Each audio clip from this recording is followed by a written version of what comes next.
Okay, ఒక pregnant women journey.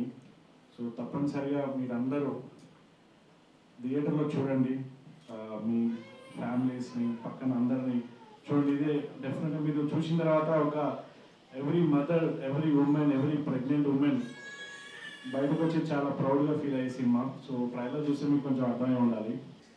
నాకు పర్సనల్గా నాకు తెలుసండి ఆ ఫీలింగ్. ఎందుకంటే మా వైఫ్ 7th మంత్లో ఉన్నప్పుడు వాటర్ క్యాన్ ఎత్తుతుంటే బేబీ స్ట్రక్ అయిపోయింది లోపల. సో ప్రీ డెలివరీ అయింది. మీ కడుపులో ఉన్న వాళ్ళు సచిన్ టెండూల్కర్ అవుతారో తెలీదు, రాజమౌళి అవుతారో తెలీదు, పివి నరసింహారావు అవుతారో తెలీదు, లేకపోతే ఇప్పుడు ప్రజెంట్ ఉన్న పిఎం నరేంద్ర మోడీ అవుతారో తెలీదు, సోహెల్ అవుతారో తెలీదు. సో మీరు క్యారీ చేస్తున్న బేబీ ఎంత గ్రేట్ పర్సన్ అవ్వబోతున్నారో అనేది అసలు ఎవరికి తెలియదు, మీకు కూడా తెలియదు. మీకు అంత పేరు తేవచ్చు. సో అలాంటి పర్సన్ని మీరు జాగ్రత్తగా, అలాంటి బేబీని మీరు జాగ్రత్తగా మోయాల్సిన రెస్పాన్సిబిలిటీ మీ చేతుల్లో ఉంది. సో జాగ్రత్తగా చూసుకోండి మీ హెల్త్. ఖచ్చితంగా టైంకి ఫుడ్ తినండి, హెల్తీగా ట్యాబ్లెట్స్ అన్ని తీసుకోండి, అంత ప్రాపర్ డైట్ మెయింటైన్ చేయండి. Thank you very much.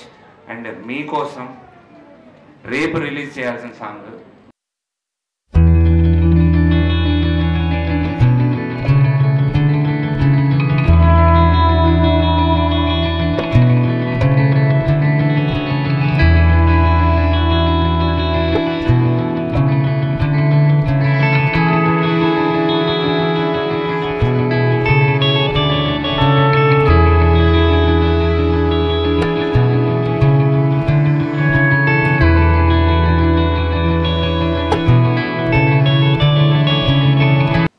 ప్రతి ఒక్క మగవాళ్ళ గురించి చాలా మూవీస్ వచ్చాయి. అంటే కాలర్ దగ్గర వేసుకొని చాలామంది చెప్పారు. మీకు ముఖ్యంగా మీరు కాలర్ దగ్గర వేసుకునే టైం ఇది. అంత మంచి మూవీ, ఎంత బాగుంటుందంటే మూవీ ఇది చూశాక ప్రతి ఒక్క హస్బెండ్ కూడా మీకు నాకు తెలిసి ప్రతి ఒక్కరు మినిమం అది ఫీల్ అవుతారు. నేను ఈ టైంలో తనకు అలా ఉన్నప్పుడు ఇలా చూసుకున్నాను అని పక్క అలాంటి మంచి మూవీ ఇది. అండ్ మీరు తప్పకుండా ఇది థియేటర్లో August 18th రిలీజ్ అవుతుంది. మీరు తప్పకుండా చూడాలి. మీరు చూసి ఇంకా మీ 10 మందికి చెప్పండి. ఎందుకంటే అన్ని మూవీస్ వస్తుంటాయి, ఇలాంటి మూవీ మళ్ళీ రాదు, ఇంకా రాదు, తప్పకుండా రాలేదు కూడా. అంత మంచి మూవీ అండి. ఇంకా తీసుకొచ్చి మీ చేతిలో పెడుతున్నాము. ముందు బేబీని తీసుకొచ్చి మీ చేతిలో పెడుతున్నాం. బేబీ ఏంటో మీరు చూసి చెప్పాలి, అమ్మాయా అబ్బాయా ట్విన్సా అని చెప్పేసి. అది తప్పకుండా మళ్ళీ మీ అందరూ అక్క నెక్స్ట్ ఒక పెట్టుకుంటాం పక్క సక్సెస్ మీట్. మళ్ళీ సేమ్ ఈ టీం అందరిని అడుగుతాం. ఇప్పుడు సాంగ్ చూపెట్టినట్టు కాదు, డెఫినెట్లీ 10 days అక్క. And thank you very much అండి. అండ్ August 18th థియేటర్లో వస్తుంది. ప్రతి ఒక్కరు మూవీ చూడాలని మా మిస్టర్ బ్రాండ్ టీం నుంచి మేము అందరూ రిక్వెస్ట్ చేస్తున్నాము. Thank you very much. What's the best moment during your pregnancy? మీరు ప్రెగ్నెన్సీ టైంలో బెస్ట్ మూమెంట్ ఏముండే మీకు? బేబీ మూమెంట్స్ ఉంటాయి కదా, కదలికలు. అప్పుడు mother feeling is very happy. అంటే బేబీ లోపల కిక్కింగ్ అలా చేస్తూ ఉంటే మదర్ చాలా హ్యాపీగా ఫీల్ అవుతుందో, బేబీ ఇక్కడ తంతుంది అనేసి they feel very happy. Okay, so baby form అయ్యేటప్పుడు హార్ట్ బీట్ ఉన్నప్పుడు బేబీ కికింగ్ టైంలో యూ ఫీల్ హ్యాపీ మూమెంట్ అనమాట. గుడ్. స్టోరీలు యాక్షన్ మూవీలు వస్తున్నాయి కదా ఇప్పుడు ప్రజెంట్. మీకు ఇలాంటి కాన్సెప్ట్ తీసుకోవాలని ఎలా అనిపించింది? అంటే బేసికల్లీ ఫస్ట్ థింగ్, నాకు ఇది 7 years నుంచి తెలుసు ఈ సబ్జెక్ట్. డైరెక్టర్ శ్రీనివాస్ అన్న నేను మంచి ఫ్రెండ్స్. బిగ్ బాస్కి ముందు నుంచే నేను 3 years నుంచి అడిగేవాడిని ఇదే సబ్జెక్ట్ చేయాలి, నేను మేల్ ప్రెగ్నెంట్ సబ్జెక్టే చేయాలి అని చెప్పేసి. రిస్క్ ఏమో చూడు అని చెప్పేసి కూడా బిగ్ బాస్ నుంచి బయటికి వచ్చిన తర్వాత ఆయన కూడా అదే డౌట్ వచ్చింది. బట్ నేను ఒకటే చెప్పిన, ఒక తల్లి గొప్పతనాన్ని చెప్పేటప్పుడు డెఫినెట్లీ మనం అందులో సిగ్గుపడాల్సిన అవసరం లేదు. ఎందుకంటే వాళ్ళ గొప్పతనాన్ని మనం చూపిస్తున్నాము. సో 9 నెలలు మోయడం అనేది చిన్న విషయం కాదు ఒక తల్లికి. అందరికన్నా స్ట్రాంగెస్ట్ పర్సన్ మెన్ అంటారు, బట్ నా దృష్టిలో స్ట్రాంగెస్ట్ పర్సన్ ఉమెనే. ఎందుకంటే 9 నెలలు ఇప్పుడు నేను ఏదైతే మోస్తున్నానో ఇది 3 kgs ఉంటుంది. ఇది మీరు నమ్మరు, జస్ట్ 3 hours 2 hours అలా ఇలా తిరగగానే నాకు నీరసం వస్తూ ఉంటుంది.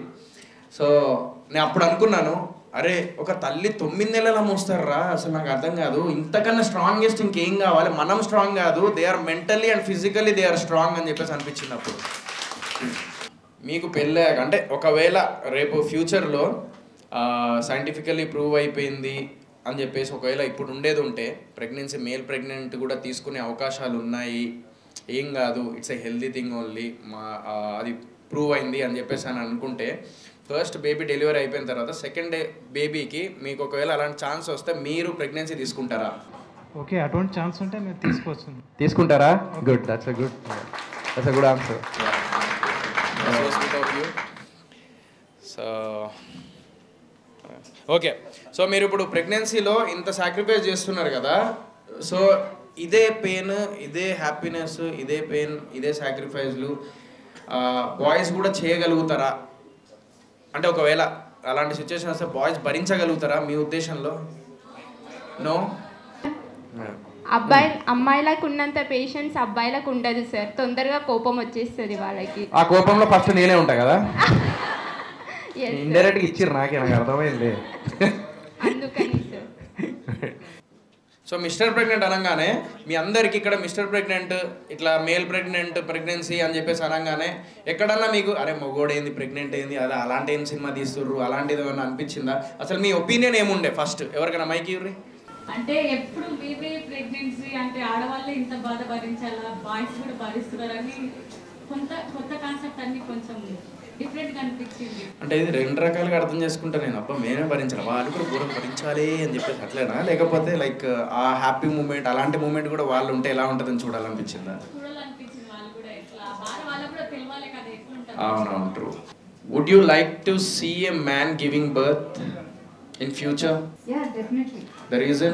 Reason is that nowadays the trend is changing. Okay. There are so many, in reality there are so many transgenders and society is encouraging them. Yeah. Like, so danvalla we might see